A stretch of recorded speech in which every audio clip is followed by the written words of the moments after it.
አያቴን የሚመስለው እኔ ነው። አካሌ ነው የሚሏቸው እሳቸው። ካሳ ነው ስማቸው። ልብስ ሰፊ ቤት ሄደን በልጅነቴ ሾላ ምናምን ተልከን አለሚቱ ምናምን ብሎ ቀለለብኝ ነበር። በቃ ቤት ሄጄ ይህን ስም ወይ ይቀር ምናምን አይነት ነገር። ነፍስ በደንብ ጠርታ ወደ ሙዚቃው ዓለም ደግሞ የተቀላቀልክበትን ጊዜ እስቲ ትንሽ እናውጋ። ኢትዮጵያዊ ሆኖ ዋናውን ይሄ ስለላውን ካልቻለ ራፐር ለመባል ይከብደዋል ትንሽ። ሁላችንም የግል አድዋ የተዋጋን ነው። ፋይቱ ከራሳችን ጋር ነው። እሱን ማሸነፍ ከቻልን ዋናው አድዋ ያ ነው የተዋጉልን። ጦሩ የሚያመለክተው ፈጣሪ ነው። ጋሻው እመቤቴ ነች። የሚተኩስበት ደግሞ የሚያልምበት አይምሮ ነው።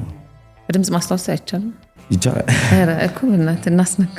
ሲነሳ ሲወድቅ እውቀት ሲታጠቅ ሊያበራት ሚጥር የነገን ድቅድቅ ማን ነው ደፋሩ እሱን የሚንቅ ጀግና ነው ቢባል እንዳይደነቅ። ጋቢ ለብሰን የምትጽፈው ከሙዚቃና ከመጽሐፍ ሙዚቃ መጽሐፍ የሚመስል ሙዚቃ እየሰራን ስለሆነ ጊዜውን ዘመናዊነት ተቀብሎ እያስታረቁ መሄድ ነው። የሰው ጆሮ ተከራይቶ ስለሆነ ጊዜያቸውን ማጥፋት አልፈልግም፣ ወይም ደግሞ ማስተጓጎል አልፈልግም። ከቻልኩ ማገዝ ነው የምፈልገው።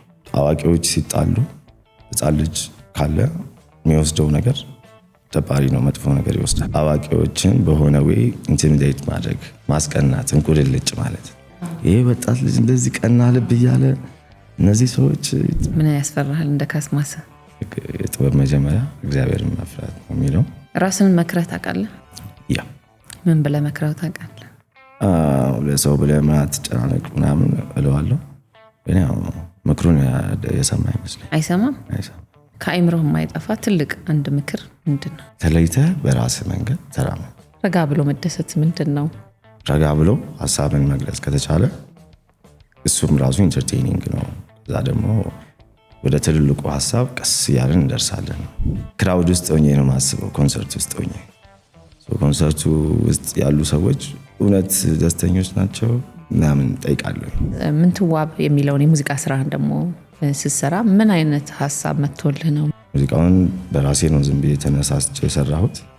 ግን ቤት ስገባ አያቴን ስም አላውቅም ነበር። የኔ ስመጣ የእናቴ ስም ነው እኮ አለኝ አባቴ። ሳታውቀው ሰርተው የእናቴ ስም ለእናቴ ዘፈንክልኝ ሲለኝ እሱ በጣም ነካኝ እሱ